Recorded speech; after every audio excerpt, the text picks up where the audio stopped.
ফোনটা মুখের উপর কেটে দিলি তো? বাহ, গ্রেট। আর শোন, এটা কিন্তু একদিনের ব্যাপার নয়, হ্যাঁ? এই নিয়ে 5 বার হয়ে গেছে সৌম্য। তুই আমাকে ওয়েট করিয়ে নিজে আসিসনি। তোর আসার ইচ্ছে না হলে বলে দে না, আসার সময় না হলে বলে দে। Just pick up the bloody phone and give me a ring. আজকে আমি 1.5 ঘন্টা বসেছিলাম, ইচ্ছে করে 1.5 ঘন্টা বসেছিলাম রেস্তোরাঁয়, এটা দেখার জন্য যে তুই আলটিমেটলি আসিস কিনা। And then you just like আমি ঘুমিয়ে পড়েছিলাম। রিয়েলি? আর এখন এইসব খাবার অর্ডার করে বাড়িতে পাঠিয়ে ন্যাকামো করা হচ্ছে? আমি খাবো না, আমি কিচ্ছু খাবো না, আজকে আমি ডিনারই করবো না। হ্যাঁ শোন, আমি রাখছি, আর কোনোদিনও আমাকে ফোন করবি না সৌম্য, আমি বলে দিলাম। বাই। সে ঠিক আছে, কিন্তু কিছু খেয়ে নেবেন, না খেয়ে থাকাটা ঠিক হবে না। হ্যাঁ কি? কে? না, বলছি আপনার মাথা যে পরিমাণ গরম হয়ে আছে, তাতে না খেয়ে যদি পেট গরম হয়ে যায় আরো সমস্যা হতে পারে। আপনি? লাইনটা বোধহয় ক্রস কানেকশন হয়ে গেছে। Oh god, I am really sorry. ইস, এ বাবা, তা I am sorry. Okay, it's okay, but একটা কথা বলতেই হচ্ছে, আপনি কিন্তু ভয়ানক রাগী। না, মোটেই না, আমি একেবারেই রাগী নই। ইনফ্যাক্ট আমার মতো ঠান্ডা মেজাজের লোক আপনি কম পাবেন। কিন্তু কে এভাবে ডেটে ডেকে ঘুমিয়ে পড়ে বলুন? সত্যি সত্যি সত্যি, ঠিক ঠিক ঠিক ঠিক, না মানে খুবই অন্যায়। আপনার মজা মনে হচ্ছে? না না বাবা, মজা? পাগল, আপনার সাথে মজা করবো, এটা কার সাধ্যি? না, সরি, হ্যাঁ খুব বাজে করলাম। ইস, খুব বাজেভাবে চেঁচিয়ে ফেলেছি। রেস্টুরেন্টে বসিয়ে এসেছিল আমাকে, আর এটা একবার নয় বেশ কয়েকবার হয়েছে। প্রত্যেকবার কিছু না কিছু অজুহাত দেয়। কোনবার অফিসে মিটিং পড়ে গেছে, কখনো নাকি ফিভারিশ লাগছিল। হ্যাঁ, এবার তো হাইট, ঘুমিয়ে পড়েছিলাম। What nonsense. দেখুন, অনধিকার চর্চা হয়ে যাবে। আমি কৌতূহল প্রকাশ করছি বলে সরি, কিন্তু আপনার বয়ফ্রেন্ড কি বরাবরই এরকম করে থাকেন? না, একদমই না। ইনফ্যাক্ট আগে এরকম একদমই ছিল না। এটাই 1 মাস 3 হয়েছে, বারবার সেম জিনিস। আচ্ছা আচ্ছা, এই মুহূর্তে আমার মেন্টাল স্টেটটা এতটা কনফিউজড না, don't mind me asking, but আপনার ধ্যাত্তেরি ছাড়ুন তো, তোমার কি মনে হয় বলো তো? ওর কোনো অ্যাফেয়ার চলছে? আরে সেটা আমি কি করে বলবো, মানে আমি তো ওনাকে চিনিও না। আমারও মনে হচ্ছে, জানো তো, সাডেনলি এতটা ইনডিফারেন্স। সারাদিন ফোনও করে না, টেক্সট করে না, দেখা করা তো যেন একটা টাস্ক ওর কাছে। জোর করে আসে, আর এসেও ফোন নিয়েই বসে থাকে, তারপর চলে যায়। ইদানিং তো দেখাও করতে চাইছে না। এই সেদিনের ঘটনা, আমরা একটা ক্যাফেতে গেছিলাম।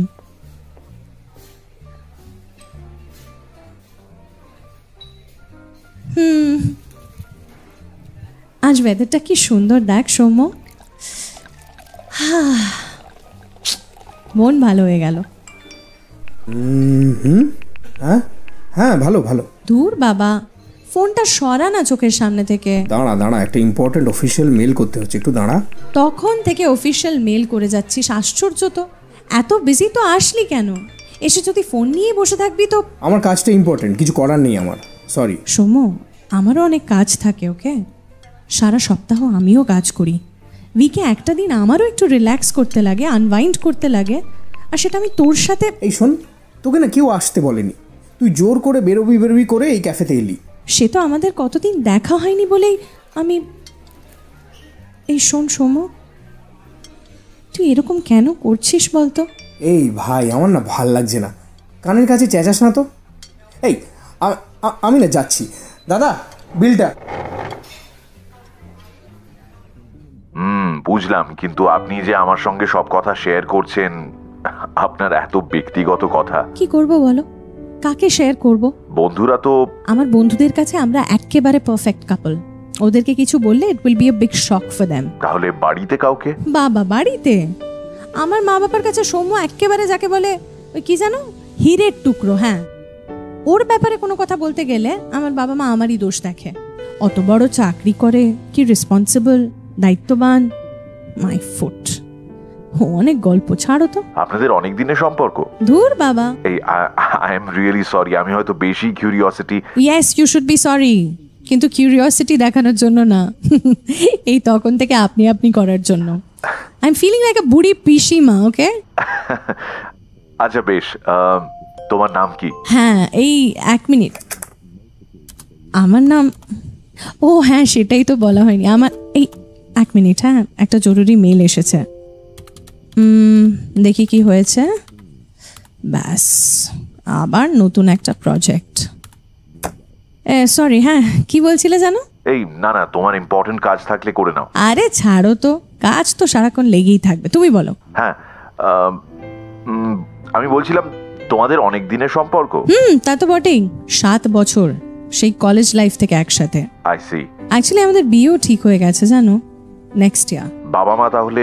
আপত্তি কেন হবে বলো, বরাবর ব্রাইট স্টুডেন্ট, ইউনিভার্সিটি টপার, বড় পোস্ট, বড় চাকরি। বাবা তাও একটু আপত্তি করেছিল, যেই শুনেছে সৌম্য স্টেটসে চলে যাচ্ছে অমনি আর কিচ্ছু বললো না। এনারাই জামাইয়ের লোভ বাঙালি বাবা মারা কবে ছাড়তে পেরেছিল বলো। হ্যাঁ, এটা ভালো বলেছো, এই জন্যই আমার আর জামাই হওয়া হলো না। সরি, মানে? না কিছু না। আমার গার্লফ্রেন্ড, রাদার এক্স গার্লফ্রেন্ড, সেও বর্তমানে ওই স্টেটসে। এনআরআই দেখে বাবা মা ঝুলিয়ে দিল গলায়, সেও একটু ওই নাকি কান্না কাঁদলো। তবে ইদানিং নিউ ইয়র্কের রেস্তোরাঁ, শপিং মল, এইসবে যা সব ছবি দেখি, তাতে মনে হয় পুরনো প্রেমের ক্ষত ওর সহজেই সেরে গেছে। আর তোমার? তোমার ক্ষত বোধহয় সারেনি এখনো, তাই না? তোমার যেন কত বছরের সম্পর্ক ছিল বললে? 7। আমার 14। 14 বছর? Since school days. তারপরও? ছাড়ো, বুঝলে, আমিও ছাড়বো ভাবছি। কি? আমার এই এনআরআই ফিয়ান্সেকে। সে কি? না না না না না না, এই ভুল করো না, একদম না। কি মানে? ওই দেখো, তোমায় কি বললাম, নিউ ইয়র্কের আকাশে বাতাসে ম্যাজিক আছে। কি বললাম তোমায়, আমার 14 বছরের প্রেমিকা স্টেটসের প্রেমে পড়ে আমাকে ছেড়ে চলে গেল, আর তুমি স্টেটস আর প্রেম দুজনকেই ছাড়বে ভাবছো? You know what? I think Shomo is having an affair. What? I'm guessing হয়তো ওর অফিসের কলিগের সাথে। তুমি শিওর? মেয়েটির নাম শুনছি আজকাল খুব, মিটিং, ইভেন্ট, পার্টি সবেতেই তার সাথে থাকছে। রাত হলে আবার বাড়ি ড্রপও করছে, বললেই বলছে একা মেয়ে, কেরালা থেকে এসে এখানে রয়েছে, ওর তো একটা সাপোর্ট দরকার, এটসেট্রা এটসেট্রা। উনি যেন সাপোর্ট করার ভার নিয়ে বসে আছেন, আর আমি যদি বলি আজ শপিং চল, কি একটা সিনেমা দেখে আসি, তখন ওর অফিসের কাজ। পরিচিত সিমটমস, বুঝলে? হয়তো তুমি ভুল বুঝছো। I wish, but I fear it's not. মেয়েটিকে আমার ফেভারিট বেকারিতে নিয়ে গেছে কেক খাওয়াবে বলে, বলে ব্যাক টু ব্যাক মিটিং ছিল, we had a brunch break. এই তুমি বলো তো, ব্রাঞ্চ ব্রেকে কে বেকারিতে যায়? হ্যাঁ, যত সব বোকা পেয়েছে আমাকে। তাহলে ওর সাথে খোলাখুলি কথা বলছো না কেন? I tried, obviously, এড়িয়ে যাচ্ছে। বাবা মা পাত্তা দিচ্ছে না, বন্ধুদের বলার তো উপায় নেই, অথচ এত বড় একটা ডিসিশন। চিন্তা হচ্ছে, স্ট্রেস হচ্ছে, বুঝলে, খুব হেল্পলেস লাগছে। কি করব, কার সাথে ডিসকাস করব, কিছুই বুঝতে পারছি না। দেখো, আমার মনে হয় ইনিশিয়ালি ওর সাথে একবার কথা বলার চেষ্টা করো। আজকাল তো আমার সবই খারাপ লাগছে ওর। আমি শাড়ি পরতে ভালোবাসি, এটা নাকি শেখেলে। রবীন্দ্রসঙ্গীত গাই, সেটা বোরিং। পিৎজা পাস্তার থেকে আলু পোস্ত ভাত খেতে বেশি পছন্দ করি। আমাকে নিয়ে নাকি স্টেটসে গেলে ওর বন্ধুদের কাছে হাসির পাত্র হতে হবে, একদিন এটাও বলেছে। ওরে বাবারে, বুঝলাম। তাহলে আমাদের এই চূড়ান্ত বাঙালি কন্যাকে আমাদের এনআরআই হিরোর আর পোষাচ্ছে না, তাই তো? সর্ট অফ মিলে যাচ্ছে। কি? এই আমার সাথে। আচ্ছা, কিরকম? একটা অনেক টাকা মাইনের চাকরি পেয়েছিলাম, কিন্তু সেটা করতে যেতে হতো ব্যাঙ্গালোর। যাইনি। কলকাতা ছাড়া আমি ঠিক এই যে বাগবাজার ঘাট, দুর্গাপুজো, কলেজ স্ট্রিট, আর ওই যে বললে বাঙালির অতি প্রিয় আলু পোস্ত আর রবিবারের ভাত ঘুম, এসব ছাড়া থাকা যায় নাকি? এই তুমি কি নর্থ কলকাতা? হঠাৎ আমাকে নর্থ কেন মনে হলো? বাগবাজার বললাম বলে? আসলে আমার বাড়ি আগে বাগবাজারের কাছে, ওই হাতিবাগানে ছিল। ছোটবেলাটা ওখানেই কেটেছে। পরে বাবা কাকাদের মধ্যে বাড়ি ভাগাভাগি হয়ে যায়, বাড়ি প্রমোটিংয়ে দিয়ে দেয়, আমরা সাউথ কলকাতা চলে আসি ফ্ল্যাট নিয়ে। এখন আমার ওই ছোটবেলার বাড়িটা আর নেই। ছোটবেলা থেকে যে বাড়িতে বড় হলাম, যেখানে সব ভাই বোনেরা মিলে হুটোপাটি খেলা, কত কত স্মৃতি, আজ সেই বাড়িটা নেই। জয়েন্ট ফ্যামিলি হলে যা হয়, দোল পুজো ভাইফোঁটা আমাদের কাউকে লাগতো না জানো, বাড়ির লোকেরাই ইনাফ ছিল। আর বাড়িতে যদি একটা বিয়ে লাগে তো ছেড়েই দাও, হই হই ব্যাপার। সেই বাড়ি চোখের সামনে ভেঙে শপিং মল হয়ে গেল। আর সেই জমজমাট বাড়ি থেকে এই 2 কামরার ফ্ল্যাট। আগে লোকজনের মধ্যে সময় যে কিভাবে কেটে যেত বুঝতেই পারতাম না, আর এখন ফ্ল্যাটে 3টে প্রাণী, আমি মা বাবা, যে যার মতো, কারো মধ্যে কোনো কমিউনিকেশনই নেই। একদিন আমার বাড়িতে আসবে? বাগবাজার? না, আসলে আমার বাড়ি সাউথে, ভবানীপুর। তবে তুমি যে ব্যাপারটা সবচেয়ে বেশি মিস করো তাই, জয়েন্ট ফ্যামিলি, 3 কাকা 1 জেঠু, প্রচুর ভাই বোন, দাদাদের কয়েকজনের বিয়ে হয়ে গেছে, তাদের কতগুলো গেঁড়ি গুগলি। সাউথ কলকাতায় বেঁচে থাকা হাতে গোনা ফ্যামিলিগুলোর মধ্যে আমরা একটা। এসো না, তোমার খুব ভালো লাগবে।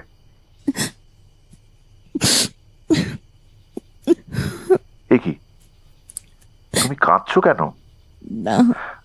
আই এম সরি, আমি কি তোমাকে হার্ট করলাম? না না, আমি ঠিক আছি, আমি ঠিক আছি। আসলে তোমার বাড়ির কথা শুনে না অনেক পুরনো স্মৃতি মনে পড়ে গেল। তোমরা তো কি সুন্দর একসাথে রয়েছো বলো, আমরা কেন পারলাম না তাহলে? একসাথে থাকাটা এত সহজ নয়, সবাই পারে না। অনেক অ্যাডজাস্টমেন্ট, অনেকটা ছেড়ে দিতে হয়, অনেক আন্ডারস্ট্যান্ডিং লাগে। আসলে এই পৃথিবীতে সবাই একসাথে থাকার জন্য আসে না। আমি আর সৌম্য বোধহয় একসাথে থাকার জন্য আসিনি বলো। সেটা তোমাকেই ডিসাইড করতে হবে। যে আমরা কেউ বাইরে থেকে এটা বলতে পারবো না। হেল্প করতে পারি, সাজেশন দিতে পারি, কিন্তু ডিসিশনটা আলটিমেটলি তোমাকেই নিতে হবে। এই তোমার আমাকে কেমন লাগছে? কি তোমার আমাকে কেমন লাগছে? কেমন মানে? বলো না, এত ভাবার কি আছে? হয় ভালো লাগছে নয় খারাপ লাগছে, সেটাই বলো। এত ভাবছো কেন? ভালোই, ভালোই তো। আসলে আমারও তোমাকে খুব ভালো লাগছে জানো, খুব ভালো। তুমি কি আন্ডারস্ট্যান্ডিং, তুমি মন দিয়ে আমার সব কথা শুনছো। আমার তোমাকে ভালো লাগছে। 7 বছরেও আপনার সঙ্গীকে চিনলেন না ম্যাডাম, আর এই কয়েক মিনিটের বন্ধুত্বে এতটা কনক্লুশন ড্র করা বোধ হয় ঠিক হবে না। প্রথম প্রথম সবাইকেই ওরকম ভালো আন্ডারস্ট্যান্ডিং মনে হয়। পরে হয়তো দেখলে আমি একটা খুব বাজে লোক, আমাকে ক্যাফেতে আসতে বলে ঘুমিয়ে পড়লাম, বা সুন্দরী কলিগকে বেকারিতে নিয়ে গেলাম, তখন আবার তোমার আমাকে ভাল লাগবে না। একটা কথা বলবো, আমার না মনে হয় তুমি এরকম করতেই পারো না। এই তো ভুল করলে। গোয়েন্দা গল্প পড়নি? দেখবে সব থেকে নিরীহ দেখতে লোকটাই দেখা যায় সবচেয়ে ডেঞ্জারাস ক্রিমিনাল। ভয় দেখাচ্ছ? ভয় দেখাচ্ছি না, শুধু বলছি এত তাড়াহুড়ো করো না জাজ করতে। 7 বছর অপেক্ষা করে করে থকে গেলাম, এই কয়েক মিনিটের জানাটাকেই আমার বিশ্বাস করতে ইচ্ছে করছে। কিছু বলছো না যে? জানি না কি বলবো আমি। আমার কি মনে হচ্ছে জানো, আমার মনে হচ্ছে আমি আমি তোমায় আমি তোমায় ভালোবেসে ফেলেছি। তুমি হয়তো তাড়াহুড়ো করছো। আর তাছাড়া পৃথার, মানে আমার এক্স গার্লফ্রেন্ডের আগের বছর বিয়ে হয়ে যাওয়ার পর আমি নিজেকে একেবারে গুটিয়ে নিয়েছি। পড়াশোনা, রিসার্চ, বই খাতা নিয়েই আছি। বলতে পারো এটা একটা ভলান্টারি এক্সাইল ফর মি। আমি অনেক কষ্টে নিজেকে সামলেছি। আমাকে তুমি নতুন করে স্বপ্ন দেখিও না। আবার যদি এরকম কিছু হয় আমি আর সহ্য করতে পারবো না। কেন হবে? আমার সাথে কথা বলে তোমার আমাকে এরকম মনে হচ্ছে? সে কথা হচ্ছে না। তুমি তুমি বুঝতে পারছো না। কি বুঝতে পারছি না? একটা মেয়ে তোমাকে দেওয়া কথা রাখেনি বলে কেউ যে রাখবে না তার কোনো মানে আছে? আমার কথা আমি ছেড়েই দিলাম, অন্য কেউ কেউ তো তোমাকে নিশ্চয়ই ভালোবাসে। জানি না। I don't have the courage to trust anyone anymore. I can't take the risk. আমি আর পারবো না। I'm scared. তা বলে তুমি নিজেকে গুটিয়ে নেবে? Are you crazy? You're missing out so many opportunities, yeah? কারোর জন্য তো তোমার জীবন থেমে থাকে না বলো। থাকতে পারে না। আর কেনই বা থাকবে? You might have a even more beautiful love story in your life. Why will you miss out? আমি জানি না, প্লিজ আমাকে আমাকে আর এসব বলো না, আমি জানি না। কিন্তু কেউ তোমাকে ঠকিয়েছে বলে তুমি আর কারো হাত ধরবে না? জানি না, আমি কিচ্ছু জানি না। কিন্তু দেখো, তোমার তোমার নামটা কি জানো? এই হে বাবা, এটাই এতক্ষণ জিজ্ঞেস করিনি। আমি এই কে আবার এলো? একটা বেজে গেছে, এখন আবার কে? এই একটু দাঁড়াও প্লিজ, এক সেকেন্ড। ইনফ্যাক্ট আমি তোমাকে এসে কল ব্যাক করছি, ওকে? জাস্ট 2 minutes, ওকে? কিন্তু শোনো। হ্যাঁ যাই। কিরে, তোর ব্যাপারটা কি? সৌম্য, তুই? কখন থেকে ফোন করছি, কোনো পাত্তা নেই তোর, নট রিচেবল বলছে, তাই চলে এলাম। শোন না, আই এম রিয়েলি সরি রে, আজ না খুব বাজে করেছি। I am really sorry darling, really sorry. ঠিক আছে, হয়েছে। তুই বস, ভেতরে বস, আমাকে একটা ফোন করতে হবে। হ্যাঁ। Oh god, oh god, I disconnected. Crap, আমি কলটা ডিসকানেক্ট করে দিলাম। Damn it, stupid. নাম, what's his name? Oh man, I'm an idiot. Wait, কার কল? কি নেম, কি বলছিস? আরে কি খুঁজছিস তুই ফোনে? কিছু না, তুই দাঁড়া তো। তোর বাবা। আরে দেখো পাগল মেয়েকে, আরে বল কিছু।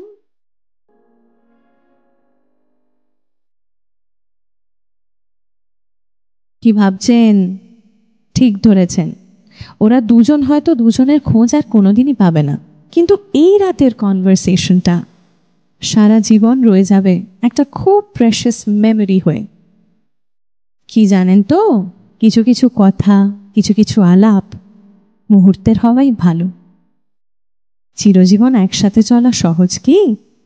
শঙ্খ ঘোষের সেই কবিতাটা মনে পড়ে, হাতের উপর হাত রাখা খুব সহজ নয়, সারা জীবন বইতে পারা সহজ নয়। এ কথা খুব সহজ, কিন্তু কে না জানে সহজ কথা ঠিক ততটা সহজ নয়।